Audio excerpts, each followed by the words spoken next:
Hey, Shalom Akim. First and foremost, call hello Yahweh, Bahashem Yahweh Shai, Bahashem Rakakwadash. Double honors once again go out to the apostles and elders of Great Millstone, who through the Holy Spirit continue to teach us this truth, knowledge, and wisdom. All right, this is Naaman with the DC camp. And, the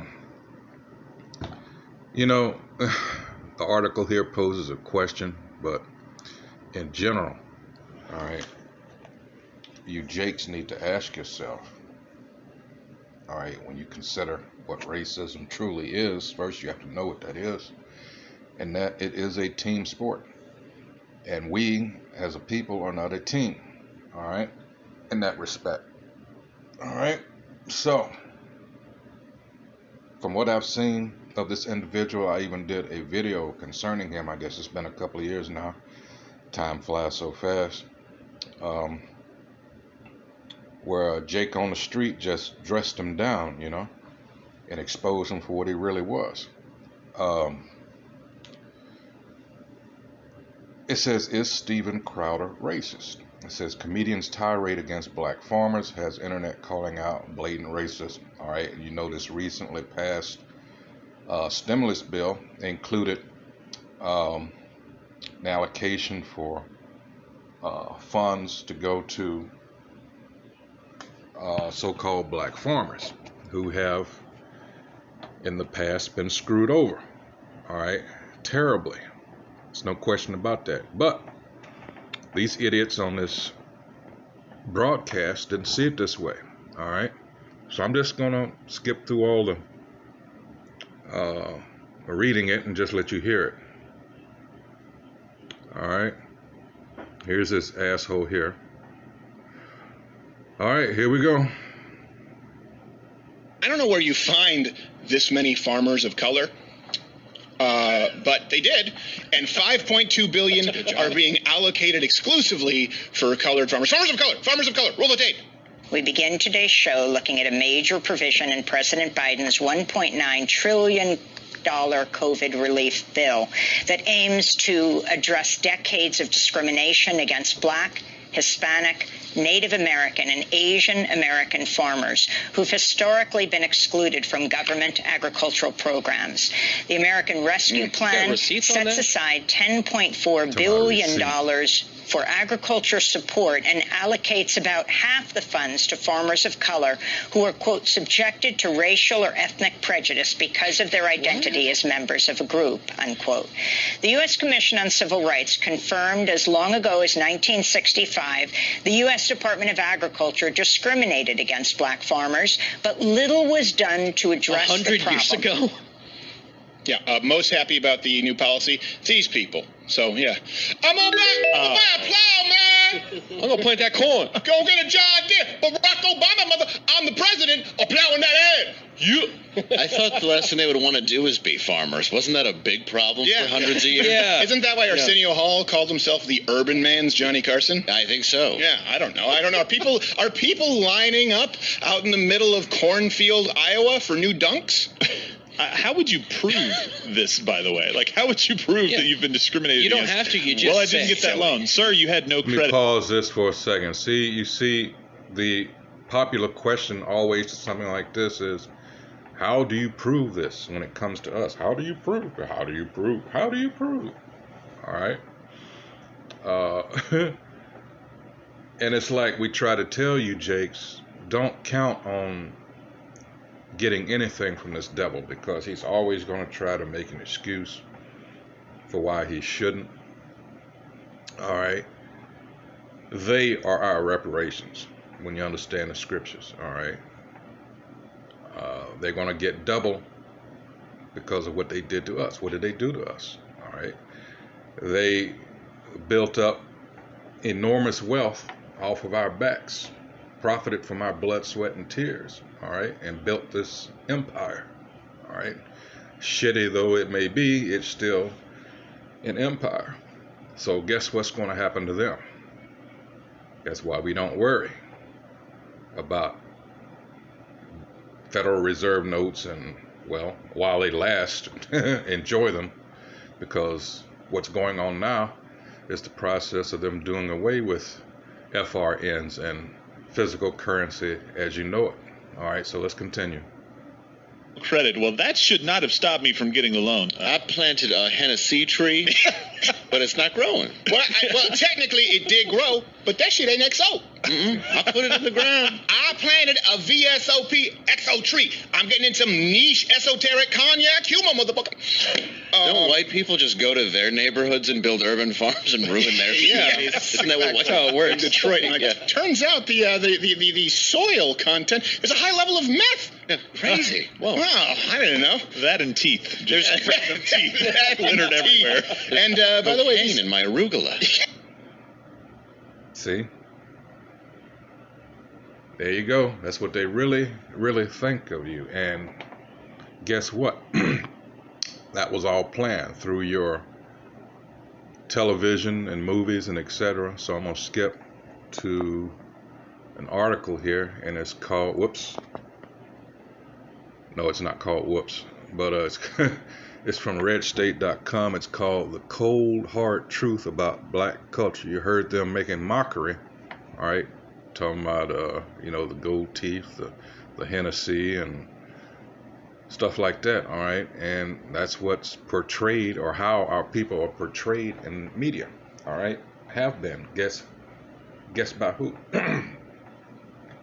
All right, and I got a book back there I failed to bring out, but it's a Jewish almanac. And in that Jewish almanac, it tells you how they themselves made fun of us back, in the day, as far as, they're responsible for this.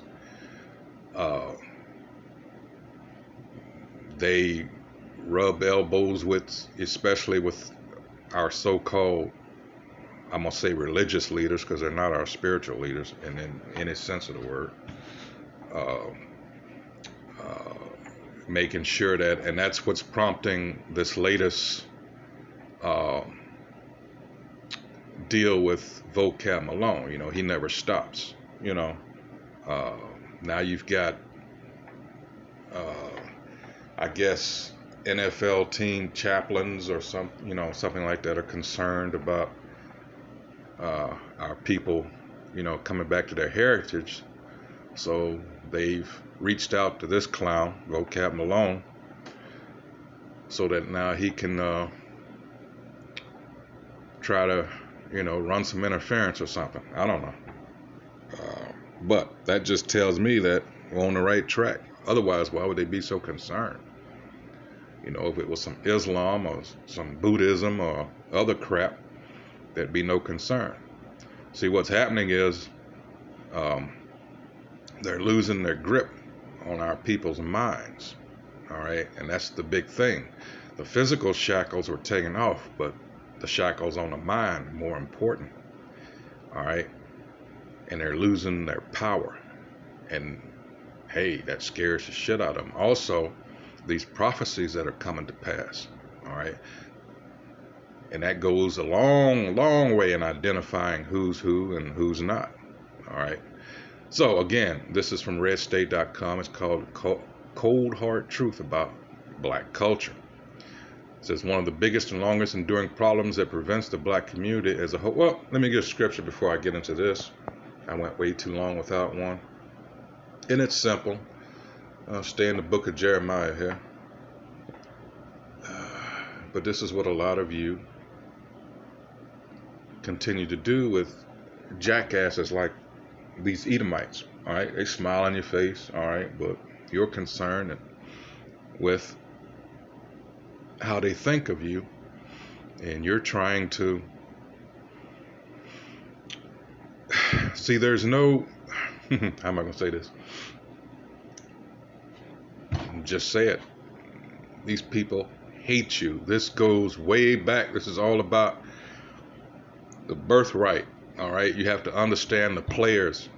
All right, and I got to get another sign made, our camp sign that shows you. All right, the nations, the 18 nations that are identified in the Bible. So when you read, you can understand who's who. All right, and a lot of you do not understand that. Therefore, you don't know that. Hell, everybody's your enemy. All right. even some of your fellow Israelites, but mainly the actual heathen. You have to know how and who's who as far as identifying them. All right. This is Jeremiah 2:33. It says, "Why trimmest thou thy way to seek love? Therefore hast thou also taught the wicked ones thy ways." You see how they were up there laughing and joking and making mockery. All right. Let's see. Let's see. I might as well just read on down. "Also in thy skirts is found the blood of the souls of the poor innocents. I have not found them by secret search.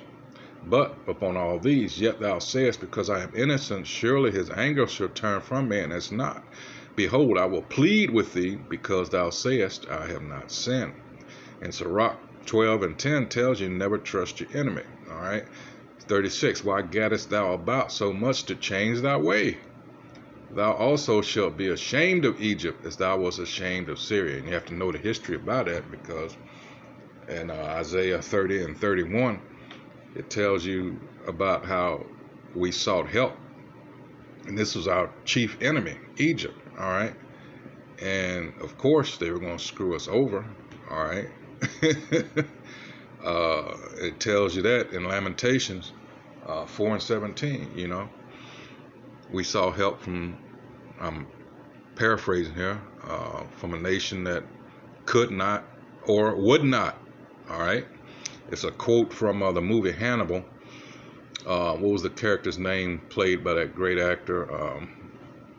Oh man, his character's name was, he was a pedophile, very rich. Mason Veger or something like that. He was all disfigured, and he made the comment to Agent Clarice that talking about when what was it, when the chickens call for help, it says the fox comes a running, but not necessarily to help. All right. And that's of course I'm paraphrasing, I can't exactly remember it verbatim, but something to that effect. And that's the case here with Esau. All right, because he's not for our good, never has been, never will. All right, continuing on with this, it says self-awareness and realizing we have deep-rooted issues in Black America, and the willingness to accept, point them out, and therefore solve these problems in a meaningful way. And what way is that? We're telling you to get back into what? These scriptures, and therefore your power. All right, that's the only way out. All right, none of this self-help BS is going to work. All right, it says the man can't possibly be the root of all that curses, kills, exploits, and outright makes a mockery of the black race. Okay, that's true, and he's a tool of the Most High, to be exact. Talking about the so-called white man as the man that it says here, but you have to know again the players here. And this is the nation of Edom. All right, they're not white, they are red. All right. The end game of the trial that saw George Zimmerman, of course, remember that, a biracial, not a Hispanic. All right, his mother was Northern Kingdom, but his father, who you get your nationality, all right, and lineage from, he was what? An Amalekite, a so-called Jew, a fake Jew. He was an Edomite. All right, that's why he's the way he is.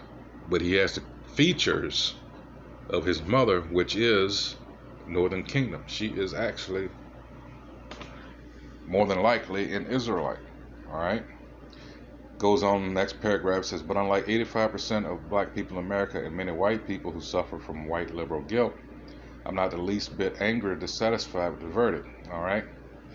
The reason being, number one, from the start, I felt genuine sadness and sympathy for Mr. and Mrs. Martin, because all along they were merely tools for the same old cast of 1960s retread black leaders such as Al Sharpton and Jesse Jackson. And this is true. All right, because this goes back to Zechariah 11:5. All right, let's get that real quick. I didn't intend to take this long on this. Zechariah 11. In 5, it says, whose possessors slay them. That would be them, would be us, and our possessors would be the nation of Edom, so-called white people of today, and hold themselves not guilty, which they do. And they that sell them say, blessed be the Most High, for I am rich, and their own shepherds pity them not.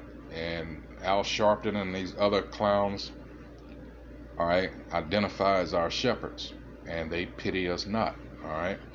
They're called in just to quell any uprising, such as it were. That's all that they're there for. Let's be clear, Al Sharpton cares about Trayvon Martin's death because this time it just so happens the young brother was killed by a man who wasn't of the same race. We know this because not one foot has hit the ground for those young brothers in Chicago blowing each other away like it's 1930s gangland all over again. Good point. And we've always brought that up. All right. It just reeks of hypocrisy. All right. Despite the long history of our oppressor, but you got to understand he's behind this too. All right. It's overstated, but it's true. If George Zimmerman were black, the media wouldn't have batted an eye over the death of Trayvon Martin. To quote Ice Cube, it's just another nigger dead. No one in the black community wants to accept the high murder rate when it comes to black-on-black crime. No one in the black community wants to accept the fact that most black men between the age of 13 and 35 are likely to commit crimes in America. No one wants to accept the fact that our black culture went from one positive achievement and intelligence to one of utter emptiness and low standards. And who's behind that? Think about how the music was before the 90s. All right? Think about that real hard. All right? And then what happened in the early 90s with this gangster crap. All right? And who's behind, who owns these record companies?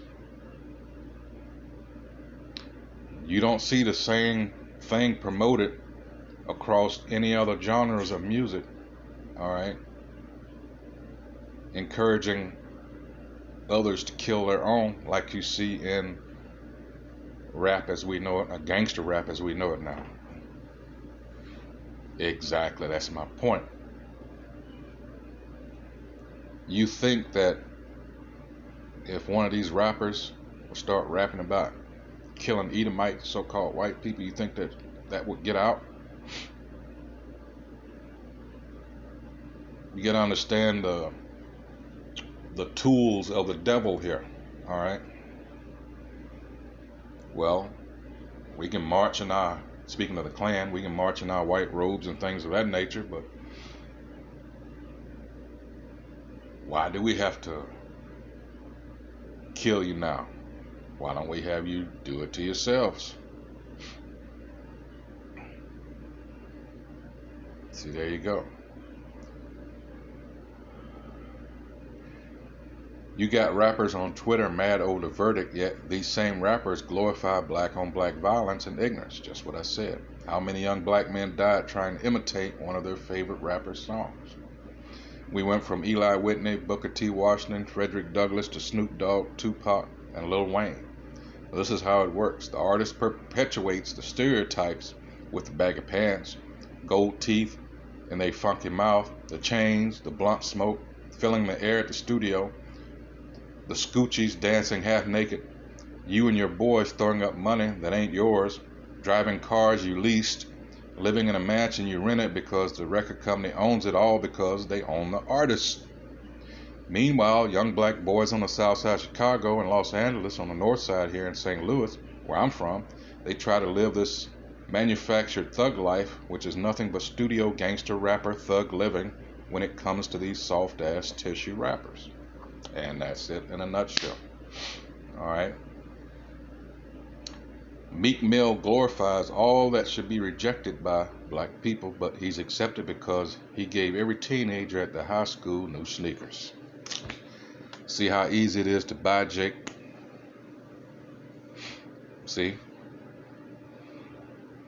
A lot of our people, when it comes down, awesome. Whew, that brings up a good point. When things get really bad here, you're going to have a lot of Jake sell out for a 2-piece and a biscuit. All right? Trust me on that. All right? And these bastards, they know this. All right? This is why, wow. Hey, let's get some more scriptures here. Wow. I mean, Jake,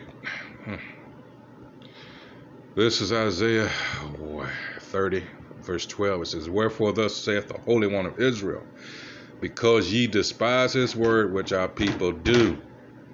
They despise his word. They'll go into these whorehouses that are set up on every corner, all right, that they call churches, and they'll listen to that bull crap again that your enemy is in control of.